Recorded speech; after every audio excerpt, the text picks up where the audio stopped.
This past year, he received a rare honor, named as Distinguished Graduate of West Point, not for his Medal of Honor, not for his 6 stripes, not for being captain of the swimming team, but for his continuous and unrelenting service to soldiers, to the veterans of our wars. Bud Bucha. I know I was invited here. I was graduated from high school in St. Louis. How's that? Bing Devine's daughter, I dated her. He was then the general manager of the St. Louis Cardinals. And the Bush family were the chairman of the Boosters Club for the high school I went to. Now, I was an Army officer's son, had just come in from Japan, and they invited me. They said, we've checked your records in swimming, and you'll be an All-American probably, or at least the state champion here, so we want you to come to the Boosters Club dinner with your father. Now, we had one in Japan, which lasted like 15 minutes, and they just said, boost, boost, boost, and that was it, and nothing happened, no prizes, nothing, because we were 45 guys in a high school in Camp Zama, Japan, and everybody was on every team, so there was nothing really that, you didn't even run the risk of being cut. All right? And if a particular fast girl walked by, she'd be recruited as a quarterback, so I didn't. But when I got there, the first thing I saw, they laid a stack of 45 or 33 1/3 records this high. And it was a little bow. This is our minimum gift. And I'm just thinking, my God, $15 a record? There must be 30 of them? I've never gotten a prize like that for just showing up. Then they gave away 4 cars. And it was Augie Bush himself saying, support the high school of Ladue, Horton Watkins, go St. Louis. Jack Buck did our home games. He was our broadcaster.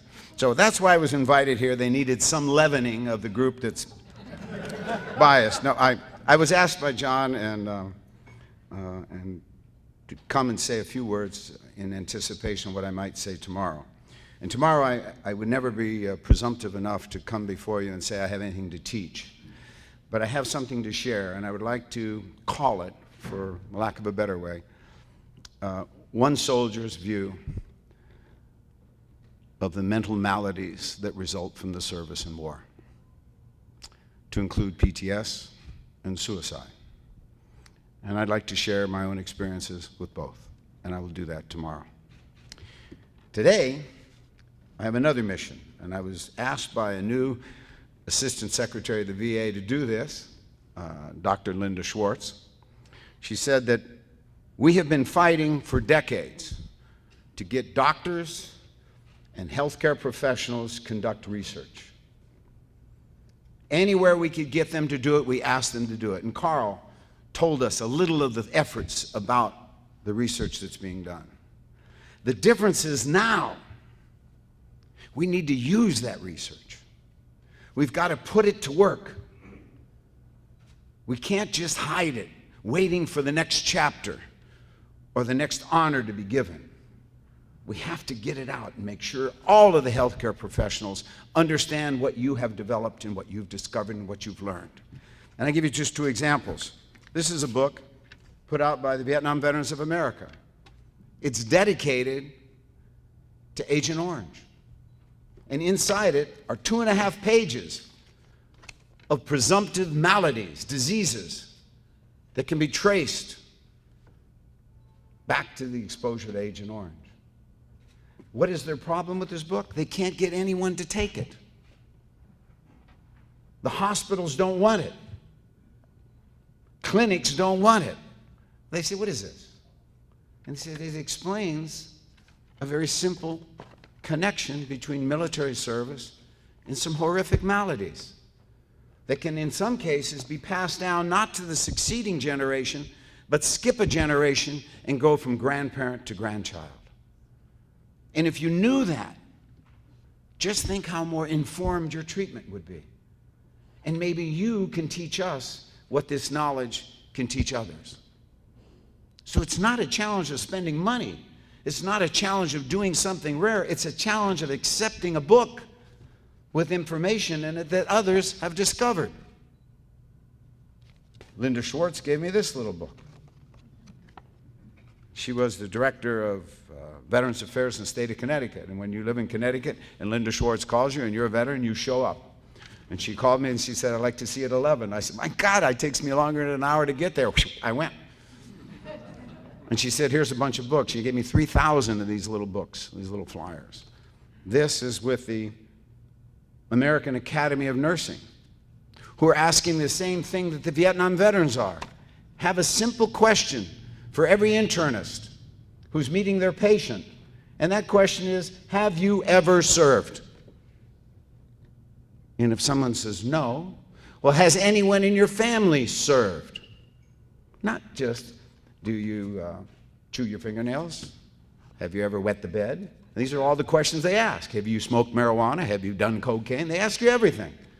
How about a simple question? Have you ever served?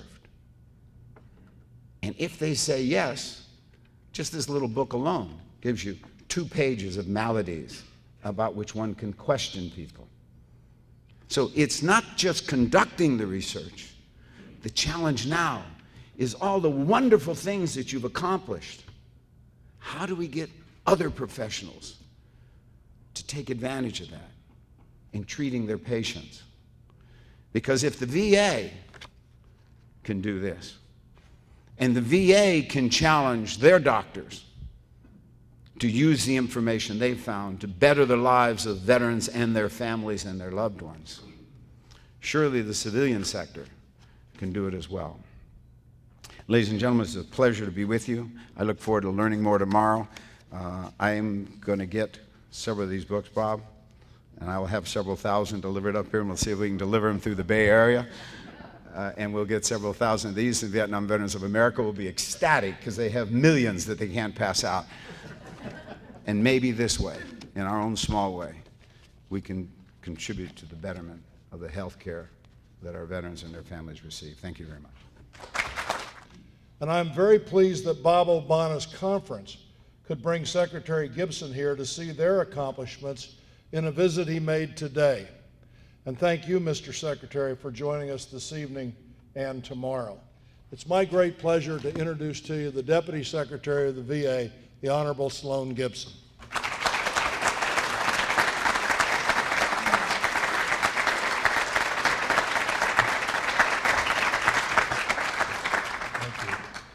What a treat to be here. A couple of personal observations before I jump right into this. I remember these 2 guys as young captains. I couldn't tell you the name of another instructor I had as a plebe at West Point. I could not tell you the name of another instructor. I've learned over the years the gift that teachers have, and John has that gift, and I've always been grateful for that, never forgotten him, and it's a treat to be with him again. I remember as a young cadet, I never got to be in a class. I was probably too far down in the sections to get to be in one of your classes. No, it wasn't that. I remember in my mind's eye, as clear as it was yesterday, a picture of you. And I knew the story, and I knew who you were and what you were about. And I remember thinking how proud I was to be just a tiny part of the same institution that you were a part of and that you had come from. And what an example you were to all of us as young cadets. So it is very special for me to share the podium with both of these 2 great Americans. I would also have to mention, I'm noticing this picture over here. I've been at the VA for 8 months. I joked earlier today that I think I'm living dog years. I feel like I've been here forever.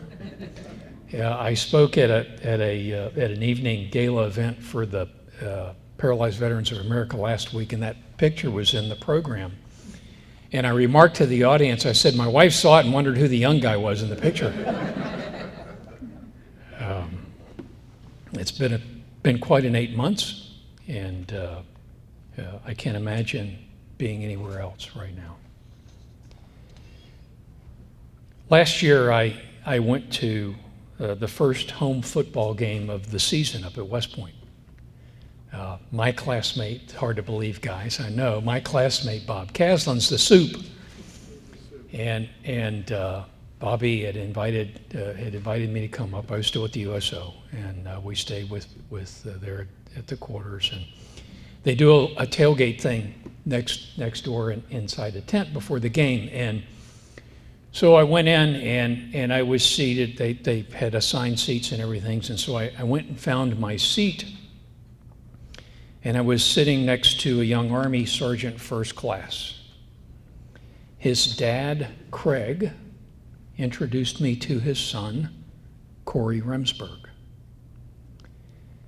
All of America had the opportunity to meet Corey Remsburg last January at the State of the Union address when the president introduced him. 5 years ago this month, Corey was an Army Ranger in Afghanistan, on patrol with 9 other Rangers when a 300-pound IED exploded along their route. 1 Ranger was killed, the other 8 were all wounded. Corey was blown into a nearby canal. The right side of his head crushed and caved in. He underwent 6 surgeries at military hospitals in Afghanistan, at Landstuhl, Germany, and in Bethesda, before arriving at the VA Polytrauma Center in Tampa, Florida. Comatose and in a state doctors described as vegetative. VA's remarkable staff weren't about to give up. They went to work trying to jumpstart his brain. Supported by the latest medical know-how, they tried a wide variety of sensory approaches to awaken his consciousness. Everything from aromatherapy to sitcoms on the TV. 3 months later, Corey became one of the 7 out of 10 patients with severe traumatic brain injuries who come back to life through VA's Emerging Consciousness Program. Thanks to the miracle workers at the Polytrauma Center, thanks to the loving support of his family, and thanks to his own fighting spirit, Corey's made incredible progress. How much?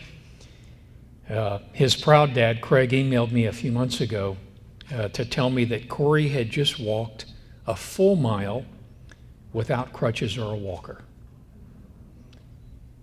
I told that story, the entire story, at the ribbon cutting for the new Polytrauma Center at Tampa. When I gave the little update on Corey at the end, there was a cheer from the crowd. And it came from a group of folks that were sitting all together over on the side. It was his nurses and doctors.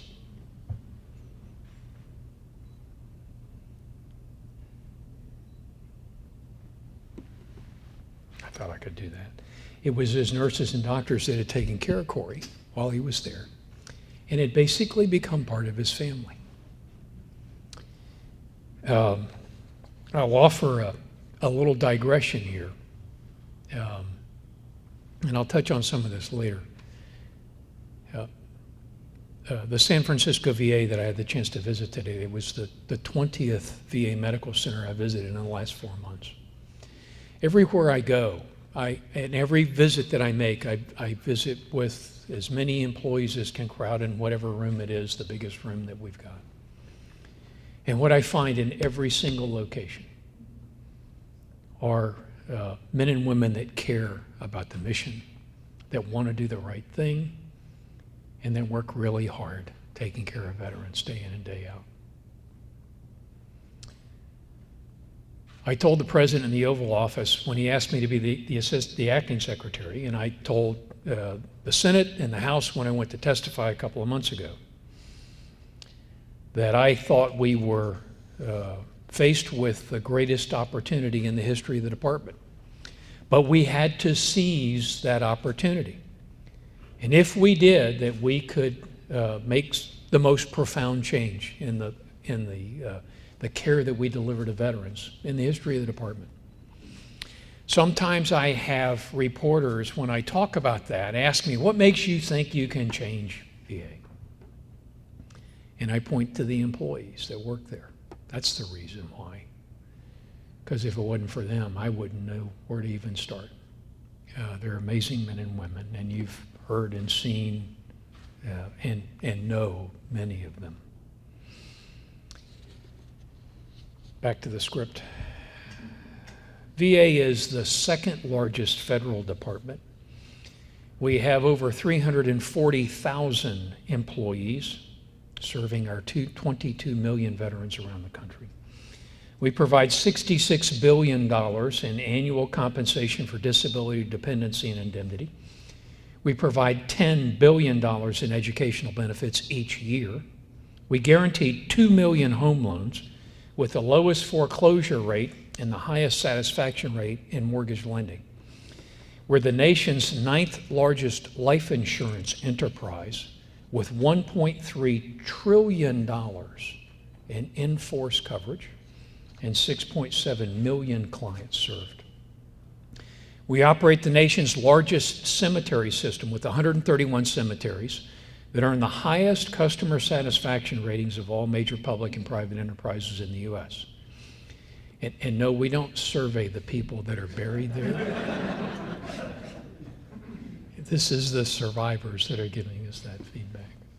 I always have to smile when I think about that customer service rating for our cemetery, to be honest. And last but not least, we're the largest integrated healthcare system in the country. 8.9 million veterans enrolled, 150 medical centers affiliated with over 1,800 educational institutions, 819 community-based outpatient clinics, nearly 90 million outpatient visits each year. 90, not 19, 90 million outpatient visits each year. 300 vet centers providing readjustment counseling. And I got to tell you, I was in the vet center in Montgomery, Alabama on Friday. I was once again moved to tears as the veterans stood up and told me what that vet center had meant to them and how many of them told me that they thought it had saved their lives. Our vet centers are a well-kept secret around the country. They are amazing. Every one I go into, every veteran I speak with, will tell you how powerful that forum is for them to associate with their fellow veterans. 135 nursing homes, we call them community living centers, 104 residential rehabilitation treatment centers, 70 outreach and mobile clinics that are serving more remote and rural areas. That's the scope and the scale of today's VA. Let me provide a little more context. Since 2009, VA has had 3 main priorities: increasing access to benefits and services, eliminating the disability claims backlog, and ending veteran homelessness. And we've made progress in all 3 of those. We've enrolled an amazing 2 million additional veterans in healthcare over the last 5 years. We've cut the claims backlog by 60% over the last 2 years, and veteran homelessness is down by 33%, and veterans living on the streets down by 40% in the last 4 years. It's well documented that earlier this year, serious problems surfaced at VA. Process issues, what I call business process issues, like improper scheduling practices and an antiquated scheduling system. Leadership failures, like our misuse of metrics and our failure to hold people accountable for negligence and misconduct. And then lastly, resource shortfalls, in some cases chronic resource shortfalls. Persistent lack of sufficient clinicians, patient support staff, space, IT resources, and purchase care funding to meet the current needs, not the future needs, but the current needs for timely, high-quality health care. And the good people at the San Francisco VA Medical Center are familiar with many of those particular shortfalls. As a result, veterans were and still are waiting too long for care. There were widespread attempts by VA schedulers to game the system, which only masked the problem, making veterans wait even longer for care. Employees who pointed out problems in the system or wrongdoing by others were often punished for doing so. Managers who hid their poor performance or retaliated against whistleblowers were not held to account. Senior leaders failed to adequately assess the resources needed to provide the care that they were obligated to provide. I refer to that loosely as managing to a budget instead of managing to requirements. We talked about that today with employees, didn't we, Carl? Clearly, VA has lost the trust of veterans, the trust of the American people, and the trust of its elected representatives. We have to earn that trust back. It won't be given back. We have to earn it back. But I have to tell you, while everyone is focused on the crisis, what many people are not saying is what I alluded to earlier, the opportunity that lurks behind the crisis. I'm not the only one that thinks that that's the case. In June, I had the distinct pleasure, Harvey Feinberg came to see me. Harvey had just stepped down from 12 years as the president of the Institute of Medicine, distinguished clinical leader. When I told him that I thought we could accomplish things in the next 2 to 3 years that would would have otherwise taken us 2 to 3 decades to accomplish, he leaned forward and interrupted me. He said, no, VA can do things now it never could have done. That's the opportunity that we have to seize, all of us. We all understand the seriousness of the problem. The President, Congress, veterans organizations, the American people, and perhaps most importantly, VA's rank and file. They all understand the need for change. What's needed is for us to seize on that opportunity.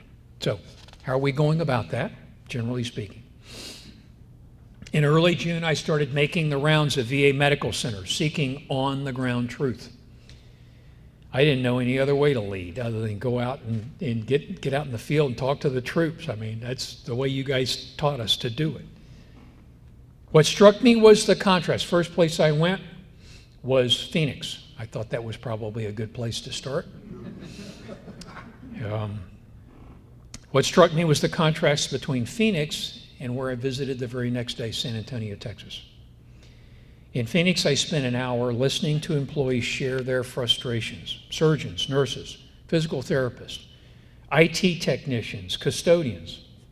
Half of the people that raised their hand to speak were choking back tears as they were sharing their frustration with the system there. These people really cared. They cared about the mission, they wanted to do the right thing, and they worked obviously very, very hard every day, trying to take good care of their veterans. The many problems and the shortcomings I found, I characterize generally as the result of leadership failure, mismanagement, and chronic underinvestment. An aside here, I'm going to go from memory. You've got about a 40% penetration of the veteran market here in San Francisco. You know what the penetration is in Phoenix? 24%. Veterans are staying away in droves. Not acceptable. I traveled to San Antonio the very next day. An entirely different story. Everywhere I looked, I saw excellence. The employees were upbeat about what they were doing. There was a sparkle in their eye as they talked about how they took care of their veterans. At the press conference in San Antonio, I told the media, I wished every veteran in America could have been at my side as I went through that medical center. They would have been so proud. Ironically, the harder of these two visits for me was San Antonio, because everywhere I looked, I saw leadership and I realized I saw excellence, but for leadership, I realized that could have been Phoenix. Phoenix could have looked just like that. There is no inherent reason why it couldn't have, but for leadership. As I travel around, I challenged VA leaders to explain the difference What happened here? Why? How could this have happened in the organization? And I never heard an explanation, and nothing has occurred to me personally beyond the idea of ownership and the lack of ownership for the challenges that confront delivering great care to veterans. Let me explain what I mean by ownership with an example. The first person that raised his hand in Phoenix was a surgeon, neurosurgeon. He was getting ready to go up to the operating room. And he explained to me, pleaded with me. He said, I'm getting ready to go up and do surgery. We have 3 x-ray machines in our operating room. 2 of them don't work. Please, can you get someone to fix our x-ray machines? Well, as you might expect, like the next day, we had people in Phoenix to fix the x-ray machines. You know what the problem was? Those x-ray machines were operated by PCs, by computers, personal computers. Those 2 computers were still running on Windows XP. They had not been updated to Windows 7. That's why they didn't work. So you stop and you think about how little it would have taken for someone to step up and take ownership, own the issue, own the problem, get it fixed. This isn't just about secretaries and deputy secretaries and undersecretaries. It's about people up and down the organization grabbing hold of an issue, taking ownership, and delivering better healthcare outcomes for our veterans. This is a leadership challenge, and it's a cultural challenge, and we're working on it. One of the things that we did over the last number of months, we made accelerating care to veterans, as you might expect appropriately, waiting the longest for care. Really accelerating that care is our top priority. We reached out to more than 300,000 veterans to get them off wait lists and into clinics. We deployed mobile medical units and used temporary staffing resources to provide more care where it was most needed. We accelerated hiring of clinical and key support staff. We began the process to acquire a new state-of-the-art commercial off-the-shelf scheduling system. At the same time, we launched major enhancements to the existing system. We extended clinic hours, which you guys have done here in San Francisco, into nights and weekends, and we worked to make better use of appointment slots.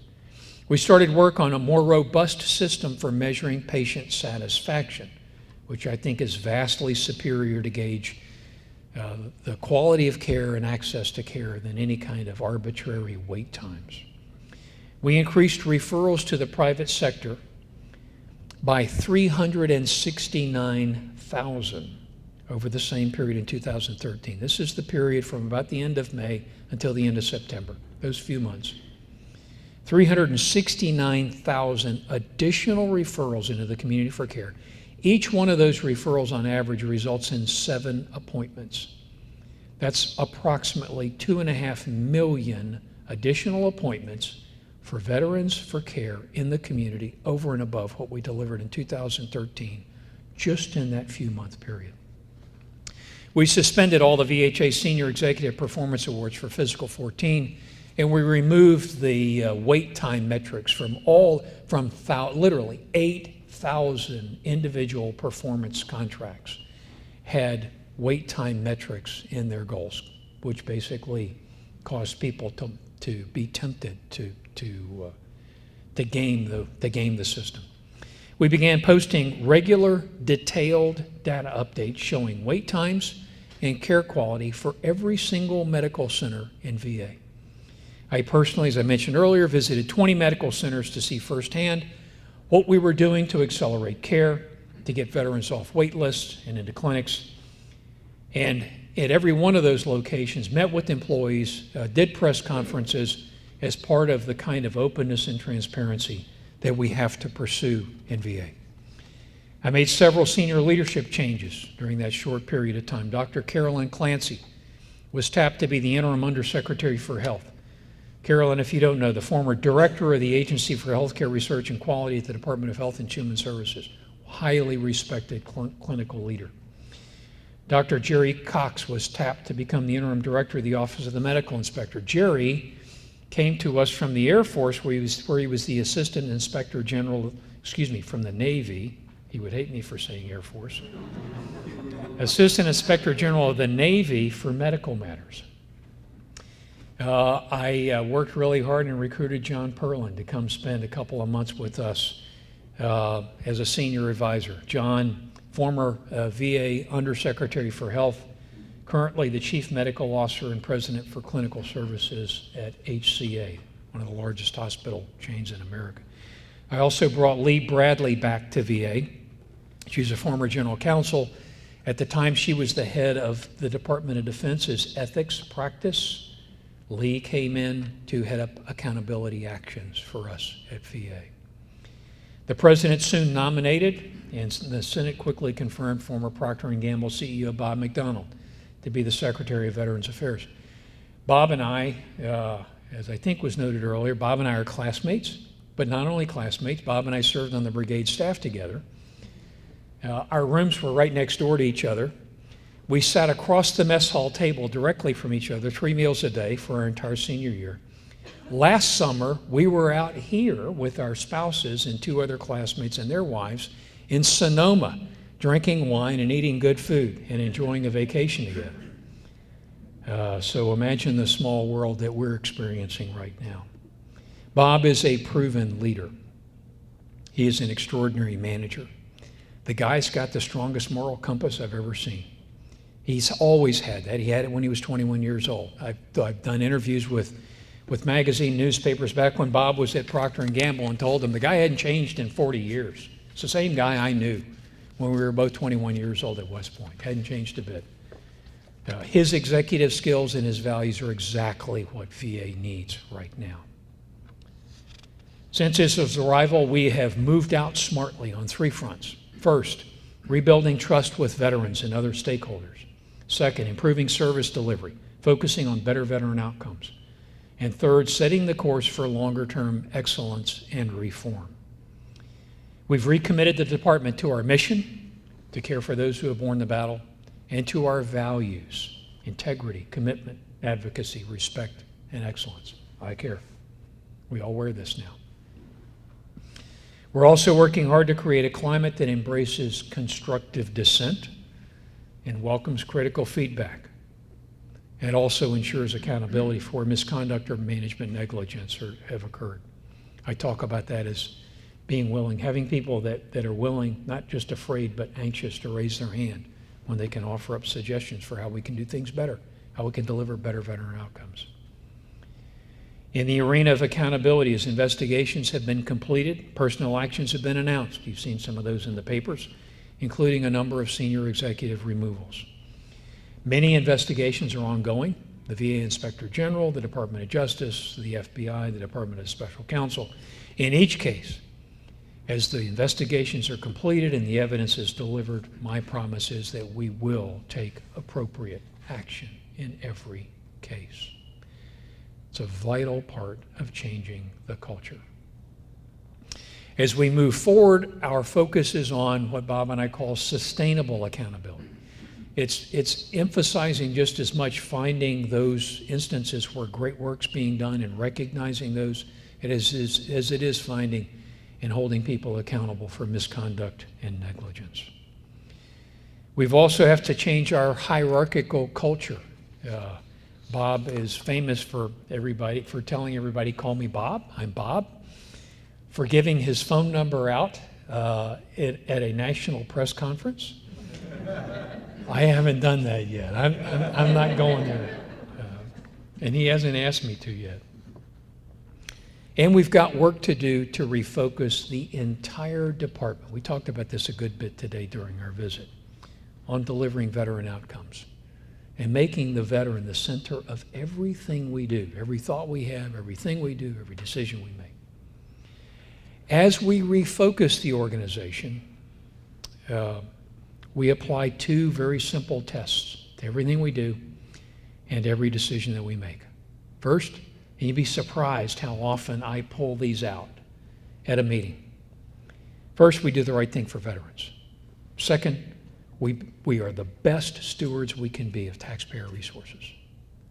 You know, it's amazing how much clarity you can bring to a difficult situation when you put those two things out on the table. You say, here's what we're going to do. All of a sudden, the hardest issues become very, very clear. And we're not bashful about making decisions that support those two key tests. Another development more recently has been the passage of the new Veterans Access, Choice, and Accountability Act of 2014. I still have to read that. We just call it the Choice Act for short. Among many other provisions in the bill, it provides VA with an additional $15 billion, $10 billion to expand purchase care for veterans that live more than 40 miles away from the nearest VA facility, and also for veterans that are waiting more than 30 days from the clinically necessary date or from the date that they prefer to be seen. There are many other provisions in the Act. I'm learning a firsthand lesson about how legislation gets passed and then implemented. It's quite an intellectual exercise. I would tell you the most important part from my perspective, I went to Congress and banged on the desk and I said, we need $17.5 billion. I would not go before Congress. I would not go before Congress without taking a resource requirement with me. When I had to push people right to the edge before people finally understood, I was going with a number, whether it was my number or the number that a bunch of people had agreed to. And the day before, I got my number. And we didn't get all $17.5 billion, but we got $10 billion to help us with care in the community, and we got another $5 billion to help us build internal capacity, to provide some of the catch-up that we need in order to deliver the care that veterans deserve. To support our hiring effort, Bob has approved the first increase in 3 years in the minimum and maximum rates of annual pay for eligible VA physicians and dentists. With more competitive salaries, we hope to be able to attract and retain more great clinicians and physicians and providers. The Secretary's also been making the rounds of medical schools. I think he was here a couple of weeks ago, making the pitch for physicians and medical school students to find their life's work at VA. It's a great story, and we are both telling it every opportunity we get. Many of you know these, but to the sake of telling you what you already know, it's great things to be reminded of. VA medical professionals pioneered electronic medical records, developed the implantable cardiac pacemaker, conducted the first successful liver transplants, created the nicotine patch. I didn't know this one. Created the nicotine patch to help smokers quit. Proved that a daily aspirin cuts in half the risk of heart attack for angina patients. Applied barcode technology to medications administered to patients. And found a way to animate artificial limbs with electrical impulses from the brain. For these and other achievements, VA researchers and clinicians have received 3 Nobel Prizes and 7 prestigious Lasker Awards and many other awards and recognitions. Just last month, the Partnership for Public Service in Washington, D.C. awarded the Samuel J. Hyman Service to America Medal, they call them SAMMYs for short, to 2 VA employees, Dr. Bill Bowman and Dr. Ann Spungen, for their 25 years of work helping paralyzed veterans. These were 2 of the 8 awards that were presented across the entire federal government. 2 went to VA. Their work helped clarify the issues surrounding veterans who suffer spinal cord injuries and the fact that they very often suffer other medical problems such as breathing difficulties, bone loss, pressure ulcers, and the higher risk of heart disease. These kind of complications, as you would expect, shorten lifespan and quality of life. But for a long time, little was known about the connection between these conditions. Bill and Ann helped change that. They had actually met at the VA hospital in the Bronx. He was a medical researcher and internist in endocrinology. She was an exercise physiologist sent to train Bill in the use of a metabolic cart, a device used to measure energy expended. Bill shared his dream of learning how spinal cord injuries caused respiratory and other problems, and quit her private sector job to join him studying every system of the human body in these affected patients. Together they led a multi-talented team of doctors, specialists in internal medicine, neurology, rehabilitative medicine, and other fields to investigate what happens to the body after a spinal cord injury. Their research verified connections between spinal cord injury and heart disease, breathing problems, and other threats to health. It also led to new approaches to therapy, reducing complications and improving the lives of paralyzed veterans. Here's a little known fact. For her first 13 years researching spinal cord injuries, Dr. Spungen wasn't funded by VA. She was funded by the Icahn School of Medicine at Mount Sinai. She didn't start receiving VA funding until 2003, 2 years after she and Dr. Baumann had established the VA National Center of Excellence for Medical Consequences of Spinal Cord Injury,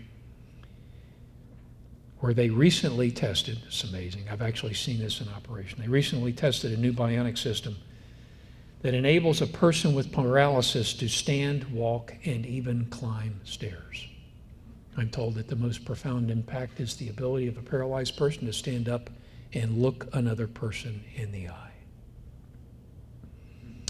She and Dr. Baumann still maintain teaching positions at Mount Sinai, though most of their work is for VA. That success, that little piece of history, points to the importance of VA's partnerships with over 1,800 academic institutions nationwide. Those partnerships are important not just to veterans, but to the whole nation. And they're important for two reasons. One is training. Each year, VA helps train 120,000 health professionals, 62,000 medical students and residents, 23,000 nurses, 33,000 trainees in other health fields. More than 70% of all U.S. doctors have received training at VA. No single institution trains more clinicians than VA. The other reason is research. The Bronx VA's work on spinal cord injury is just one of many examples of partnerships for advancing medical science, not just for veterans, but for all Americans. Another example is the research on rehabilitation for traumatic brain injury at the Tampa Polytrauma Center that treated Corey Remsburg that I mentioned earlier. That's a collaboration with the University of South Florida. And then, of course, there's the work done here by the great faculty and staff of UCESF and the San Francisco VA, which boasts the largest research program in the entire Department of Veterans Affairs. $79 million invested in 2013, 230 principal investigators, 965 researchers, 790 research projects, 6 clinical centers of excellence doing research on post-traumatic stress, HIV infection, epilepsy, cardiac surgery, renal dialysis, and primary care education. The San Francisco VA, as many of you I'm sure know, is one of the few in the world equipped for studies using both whole-body MRI as well as spectroscopy. It's also the site of VA's National Center for the Imaging of Neurodegenerative Diseases. Incidentally, only about 16% of that $79 million that the San Francisco VA invests in research each year actually comes from VA. The majority comes from the National Institutes of Health, the Department of Defense, NASA, private foundations, and corporations. And that alone tells you how important partnerships are to VA research. The support of its partners helps make VA really the NASA of the healthcare industry. Like NASA in its early days, we have an important national mission worth all the effort that we can put into it. But also like NASA, our efforts yield benefits beyond the veteran population, promising to improve lives of all Americans of all generations. That's important to remember, and we are in the process of reminding the public of this now in the coming several weeks around Veterans Day. Important to remember when weighing private sector alternatives to veterans' health care system. Certainly, we can purchase care from the private sector for many veterans, but purchased care alone will not achieve the advances in medical science needed to give veterans like Corey Remsburg the care that they deserve.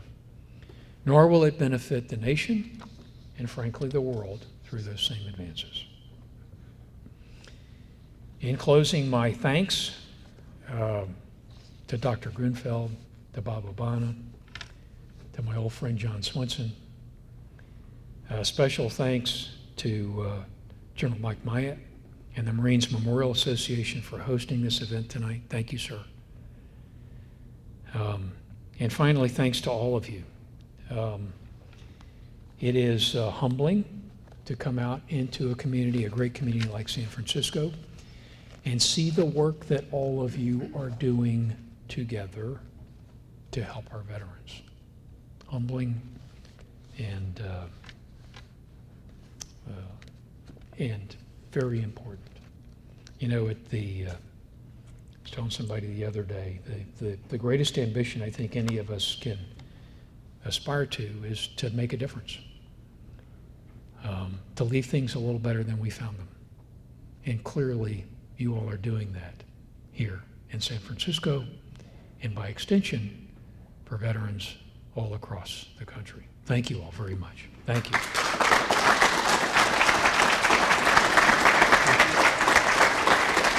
Why doesn't the VA do a better job of telling Congress and telling the American people about all the good things that we do?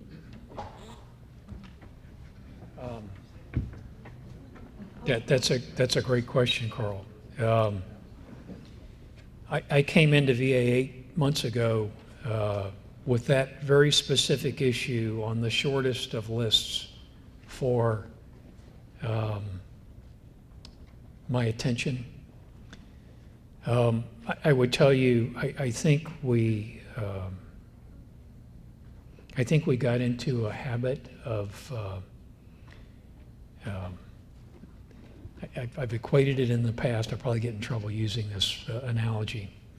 I've equated it in the past to the child who's been bullied on the schoolyard. And you know, every time the child sticks his head up, you know, he gets bonked. And I think VA had gotten to the point where it had been beaten up so often that we were afraid to talk about the great things that we do, because if we brought attention to ourselves, somebody would say something negative. I would tell you one of the commitments that I have, that Bob has. I was talking earlier to some folks, Rob Neighbors, who was the former Deputy Chief of Staff at the White House. Rob has now come on permanently to VA staff as one of our senior leaders at the department. When I met with the president, he asked me to be told me I was going to be the acting secretary. He asked me, he said, is there anything I can do for you? Is there anything you need from me? I only asked for one thing. I said, please let me keep Rob Neighbors longer. He's that good. And Rob is our point person on all of our communications, our public affairs, our congressional relations. I watch the tone and tenor. One of my most depressing activities each day was to start the day reading the clippings. It's not so depressing anymore. There's still plenty of issues and articles that get raised, but the conversation has begun to change already. I would not have thought we could change it that quickly. And I would tell you, we are determined to get the good story out. Because today, there were 300,000 instances of great outpatient care. Today. You're not going to read about that in any newspaper. We've got to tell it. Great question. Why doesn't the VA system, the DoD, share resources more often? Actually, that's another one of the good news stories that doesn't get told very often. One of the things that I've been delightfully surprised at as I go out and I visit VA medical centers around the country. I went to Fayetteville, and what's the hospital at Bragg? I'm losing my mind. Womack, thank you. I was delighted to hear about the lash-up between the VA Medical Center in Fayetteville and Womack. I find the same thing when I go to San Antonio. I find the same, essentially everywhere I go, where there is a nearby MTF. I find this in El Paso, Texas. I find this incredible allyship between the two. Chuck Hagel and I have had this conversation on several occasions about looking for more opportunities to share those resources. And it's an especially important opportunity for DoD as things start to wind down, and they're looking to maintain proficiency and critical mass for some of their clinicians. So there's a lot more of that going on than you might imagine. And as you know from this program, we have a lot of DoD VA research collaborations. Next question, you please speak to the needs of the increasing number of female veterans. In your experience, and I'll help you with this one, what are the most dire research initiatives? Okay. I'll let you answer the research. And I'm going to tell you, I call it like it is. We're behind the curve. You know, I would say one of the things Bob and I both are very determined to fix. Two things, actually. One, and we talked about this earlier today with the staff. I think historically what we've done is we've managed to requirements instead of managing to a budget. And oftentimes that's meant, most of the time, it means we don't have the resources we need to deliver the care that veterans deserve. The second thing is that we've not looked far enough down the road. We could have and should have seen this bow wave of female veterans coming years ago and made the investments to ensure that we had the clinical expertise and the facilities to be able to care for these women as they came into our system. We're playing catch up, and we're building women's clinics as fast as we can, as fast as we can gather the resources to be able to do that. We'll have to rely on care in the community more than I would like to for many of those women, but we've got work to do there, and it's going to take us time to catch up. Research. And we agree in San Francisco that we're playing catch up both in clinical and in research. We do have a women's clinic at the San Francisco VA. We've actually had a long-standing research program dealing with women's health issues, including pioneers in issues revolving around breast cancer and hormone replacement therapy. The programs that people know about nationally but don't recognize came out of the San Francisco VA. I mentioned earlier the effects of PTS in women, which is stronger, and of course the underlying current of military sexual trauma. Those are two areas that remain the highest imperative and remain very important to do research and then take the research to clinical care, Yes. as Bud mentioned. Yes. Okay, I'm going to give you a tough one followed by an easier one. Okay. Let's The get tough the tough ones. get the The tough tough ones out. one is what is the number of deaths resulting from VA failure to provide appointments? The short and honest answer is I don't know. The IG currently has, I don't know what the latest number is, some number a little bit less than 90 investigations underway across VA, revolving around scheduling related issues. In every one of those instances, as they did in Phoenix, they look very, very carefully to determine whether or not they can attribute any veteran deaths to delays in care. You probably saw in the case of Phoenix, they called it like they saw it. They said, we don't find any, we cannot conclusively determine that any deaths were attributable to delays in care. That provides no comfort to me, I have to tell you. The delays are unacceptable. It's not what veterans deserve. It's not what they should expect. It's not what we expect.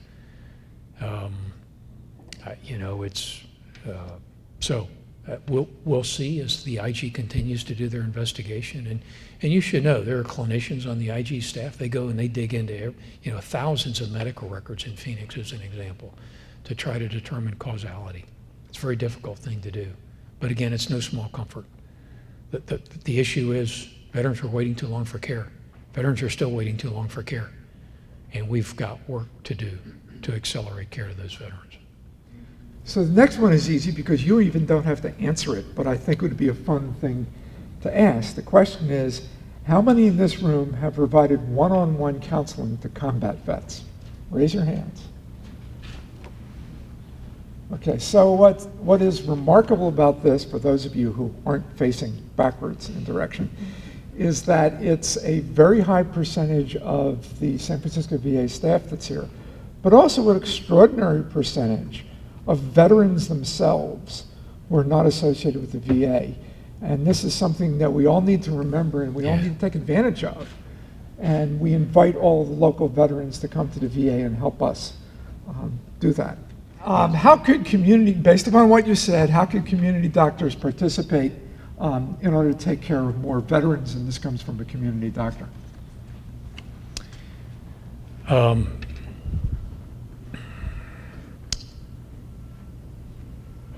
Last year, we referred out round numbers about 15 million appointments into the community.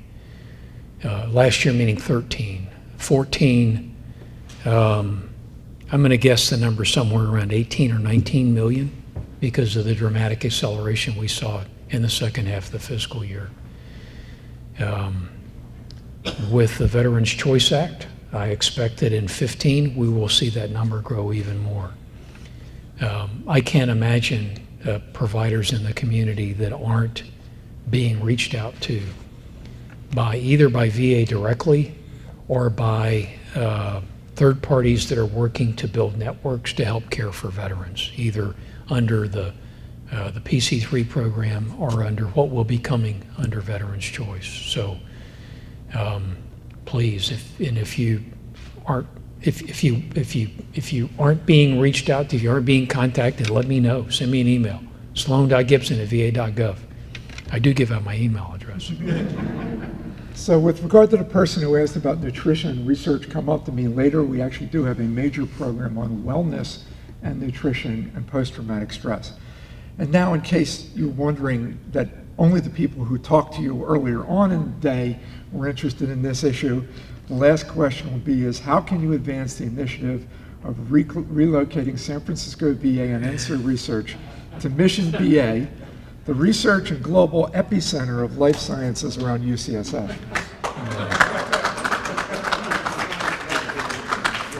Well, I'll tell you a quick story, and then I'll try to answer the question. My very first, I'd gone to work for the USO. It was July of 2008. I went to Iraq and Afghanistan, Kuwait, and I think I was in Baghdad actually, and I had asked to visit with the deputy commanding general of one of the command elements there in that part of Iraq, and I got to go see him. And when I went in, there was a whole room full of people there, and what I suddenly realized, it was an ambush, and there was a mixed martial arts tournament that they wanted the USO to bring to Baghdad. And this was the opportunity. I'd been at the USO for like a week, and they were lobbying me hard to get this mixed martial arts. And I teased them later. It was actually Will Grimsley, whose dad was the commandant at the Citadel, or the president at the Citadel. And Will's become a friend over the years, but I've teased him since then about the ambush. Well, I was ambushed earlier today downstairs, or actually across the hall. It was across the hall. I went downstairs by an august group, distinguished august group, including former English professors and Medal of Honor recipients and Marine flag officers and the like. A very strong and persuasive case about the need to relocate some of VA's facilities to Mission Hills. Message received. I would tell you in seriousness, one of the greatest challenges that we face at VA is our challenges associated with space. I go visit VA medical centers like Fayetteville. I mentioned Fayetteville earlier. Fayetteville's unique patient population is growing 6% per year. It takes us about 10 years to get a building out of the ground. You never catch up. You never catch up. So these guys work really hard on what we call our SCIP process, which is our capital planning process, and it takes years. And part of it is because we are a bunch of bureaucrats, and we're going to work to fix that. The other part is because we just don't have the money.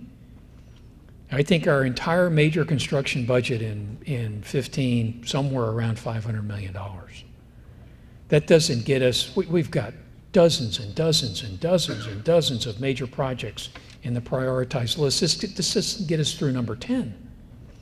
And even there, we're only making partial payments on some of these major facilities. So the problem is also just a physical reality.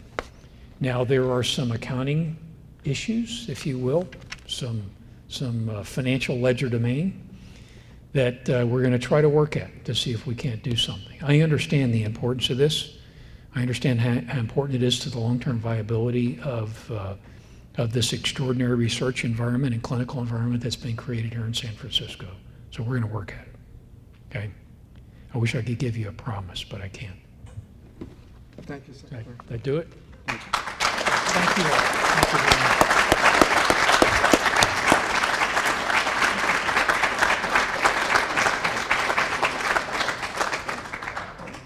I want to tell you, Sloan Gibson, your comments, your candid comments are greatly appreciated by us, all of us. And for that, we have something we want to present to you. The General Tony Zinni book. Tony was out here and he spoke on this and before the first shots are fired, but we thought it'd be something that you would enjoy reading. Thank you very, very much. But thank you for your candid remarks today. Thank you. But we want you to have this tonight, really you made a pretty good speech tonight. But for the work that you do, particularly what you've done, but what you're doing for veterans today. Thank you. Thank you.